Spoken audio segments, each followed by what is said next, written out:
எனக்கு அன்பானவர்களே, எல்லோரும் நலமாக இருக்கிறீர்களா?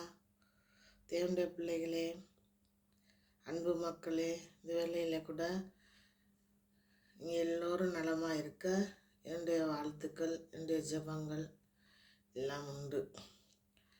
கர்த்தர் நம்ம எதுக்காக தெரிந்து கொண்டார் என்றால், அவருடைய நாமத்தை உயர்த்தவும், அவருடைய சித்தத்தை செய்யவும் அவராலே நாம் அழைக்கப்பட்டிருக்கிறோம் என்று வேதம் சொல்லுகிறது. இப்பொழுதும் கூட நான் உங்களோடு ஒரு சில வசனங்களை பகிர்ந்து கொள்ளுகிறேன். பிரசங்கி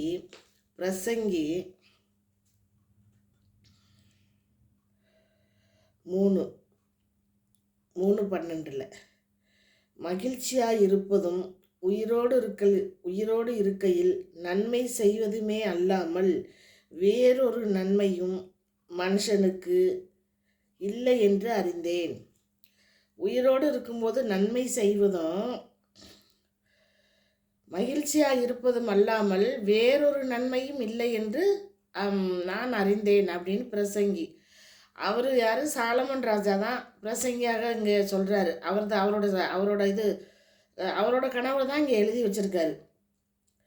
அப்போ தேவன் அன்றியும் மனுஷர் யாவரும் புசித்து குடித்து தங்கள் சகல பிரயாசத்தின் பலனையும் அனுபவிப்பது தேவனுடைய அனுக்கிரகம்.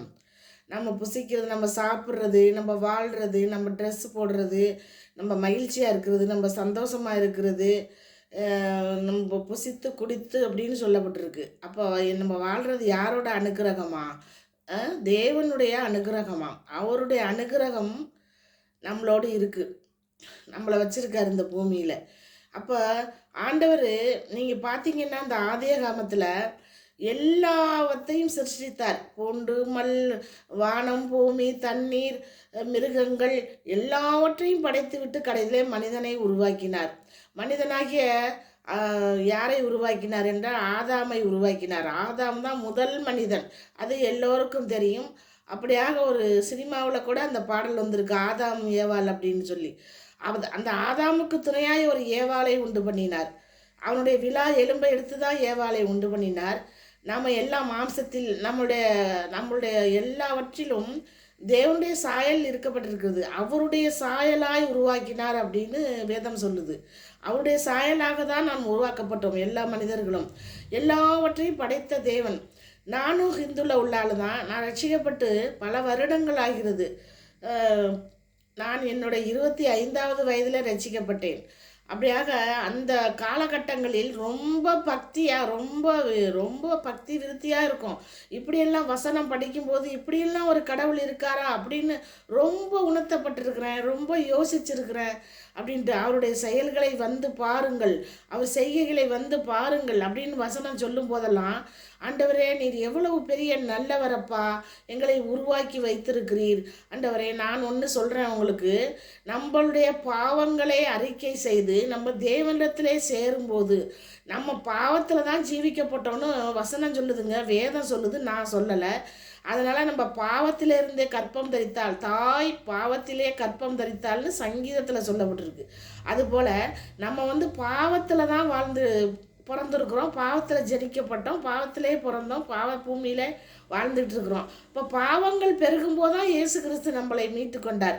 அவருடைய இரத்தத்தை சிந்தி சிலுவையிலே அடிக்கப்பட்டு ஒரு பாவமும் அறியாத தேவனாகிய ஆட்டுக்குட்டி அடிக்கப்பட்டார், நம்மளுக்காகவே அடிக்கப்பட்டார்.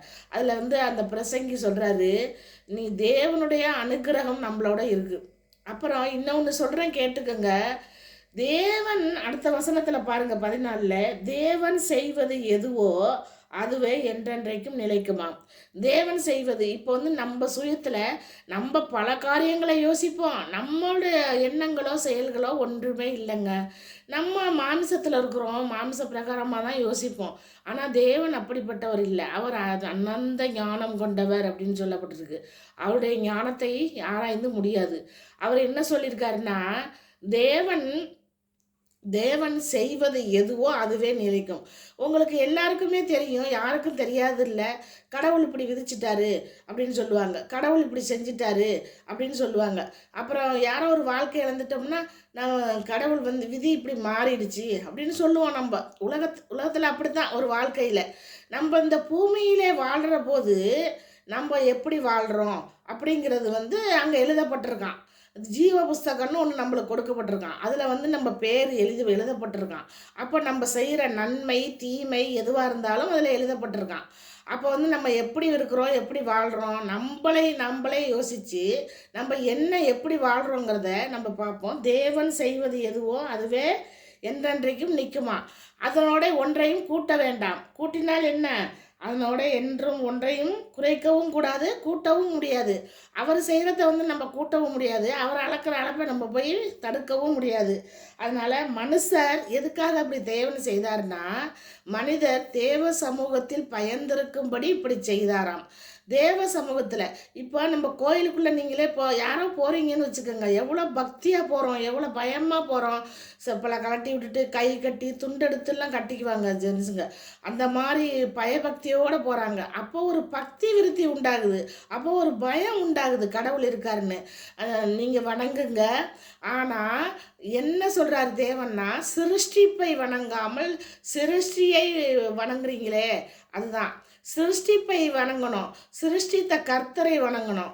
கர்த்தர் ஒருவர் தான் இந்த உலகத்தை உருவாக்கினார் அப்படின்னு வேதம் சொல்லுதுங்க. வேதத்தில் படித்து பாருங்க, எல்லாம் அவர் எப்படி உருவாக்கினார், எப்படி இருந்தார், எப்படி எல்லாம் செய்திருக்கிறார், எப்படி ஓய்ந்திருந்தார், 7ஆம் நாள் ஓய்ந்திருந்தார், எல்லாம் சொல்லப்பட்டிருக்கு.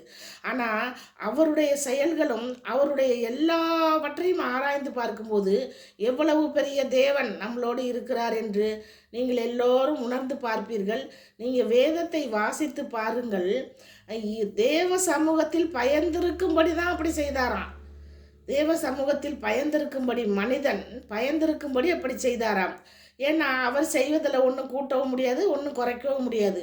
அவர் செய்கிறத தடை பண்ணவும் முடியாது.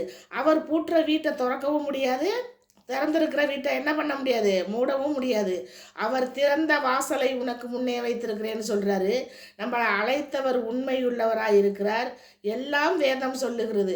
நம்ம அழைத்த அழைப்பிலே அவருக்கு பிரியமாய் வாழக்கடவோம். அப்படியாக தேவன் செய்வது எதுவோ அதுவே நிலைக்கும். அதையும் நம்ம உறுதியாக பற்றி கொண்டு, தேவனே நீர் என் வாழ்க்கையில் செய்கிற ஒவ்வொரு காரியங்களும் ஆண்டவரே உம்முடைய சமூகத்தில் பிரீதியாக இருக்கத்தக்கதாக இருக்க வேண்டும், நான் உமக்காக வாழ வேண்டும் அப்படின்னு பாவங்களை நம்ம பாவத்தில் தான் இருக்கிறோம். நம்ம ஒரு பொய் சொன்னால் கூட அது பாவம் தாங்க. கொலை செஞ்சால் தான் பாவம் இல்லை, பொய் சொன்னாலும் அது ஒரு பாவம் தான் தேவ சமூகத்தில். அப்போ தேவன் எல்லாவற்றையும் பார்த்து கொண்டு இருக்கிறாராம். அவருடைய கண்கள் அக்கினி ஜுவாலையாய் சுற்றி கொண்டு இருக்கிறது. அவருடைய கண்கள் எல்லாவற்றையும் பார்த்து கொண்டே இருக்கிறது. நான் என்ன செய்கிறேன், நீங்கள் என்ன செய்கிறீங்க, அவங்க என்ன செய்கிறாங்க. நம்ம மனிதர்களை நோக்குவோம், ஆனால் தேவன் அப்படிப்பட்டவர் இல்லை. நம்ம உள்ளத்தை ஆராய்ந்து அறிந்திருக்கிற தேவன் எப்படி சொல்லப்பட்டிருக்கு. நம்ம உள்ளத்தை யார் பார்க்குறா, ஆண்டவர் பார்க்குறாரு. மனிதர்கள் யாரையும் பார்க்க முடியாது, யாரையும் ஜட்ஜ் பண்ண முடியாது. ஆனால் தேவன் ஒருவர் நமக்கு இருக்கிறார் என்ற பயத்தோட நடுக்கத்தோட அவரை தொழுது கொள்ளும்போது அவர் நம்மளுக்கு உதவி செய்வார். மகிழ்ச்சி, சந்தோஷம், சமாதானம் எல்லாம் அவர் கொடுப்பார். தேவ பிள்ளைகளே, இந்த வசனத்தை தியானித்து பிரசங்கி 3:16, 17, 18 12, 13, 14 வாசிங்க. வாசித்து பார்த்துட்டு நீங்களும் அதன்படி அபியாசப்படுத்துங்க. அது என்னன்னு புரிஞ்சுக்கோங்க. உங்களுக்கு தெளிவாக விளக்கம் அதில் எல்லாம் பைபிளில் கொடுக்கப்பட்டிருக்கு. நன்றி பிள்ளைகளே. இப்பொழுதும் கூட தேவன் நம்மளோடு இருந்து நம்மளை இந்த நாள் முழுவதும் வழி நடத்துவாராக. அப்படியாக நான் இத்துடன் இந்த வசனங்களை உங்களுக்கு கொடுத்து முடிக்கிறேன். இப்பொழுதும் கூட ஒரு சிறிய ஜெபம்.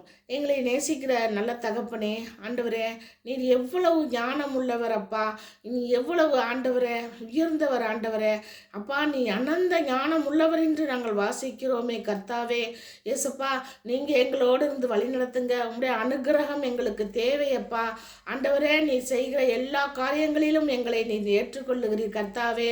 அப்படியாக எங்கள் தேவன் எங்களுக்கு உணர்த்தி எங்களுடைய வழிபாடுகளிலே, எங்களுடைய செயல்களிலே, வேளையிலே ஆண்டவரே நாங்கள் செய்யும் செய்கைகளிலே நீர் இருந்து அதை பரிசுத்தப்படுத்தி கொடுங்க. நாங்கள் பரிசுத்தமாய் வாழட்டும் ஆண்டவரே. உம்மை நினைக்கட்டும் ஆண்டவரே. எங்கள் தேவன் உயர்ந்தவர் என்றும் எங்கள் தேவன் எல்லாவற்றையும் செய்ய வல்லவர் என்றும் நாங்கள் மகிழ்ச்சியாக இருப்பதும் சந்தோஷமாக இருப்பதும் புசித்து குடிப்பதும் ஆண்டவரே அனுதினமும் எங்களுக்கு நீ தருகிறீர். உடைய ஆசீர்வாதத்தினாலே ஒவ்வொரு பிள்ளைகளையும் நிரப்பும் அப்பா. ஆண்டவரே அவர்களும் அப்பா எந்த மாதிரி வாழ்க்கையில் வாழ்ந்தாலும் கர்த்தாவே அதை விட்டு உம்முடையத்திலே மனம் திரும்ப கர்த்தர் உதவி செய்யுங்கப்பா. எல்லா பிள்ளைகளையும் ஆசீர்வதிங்க.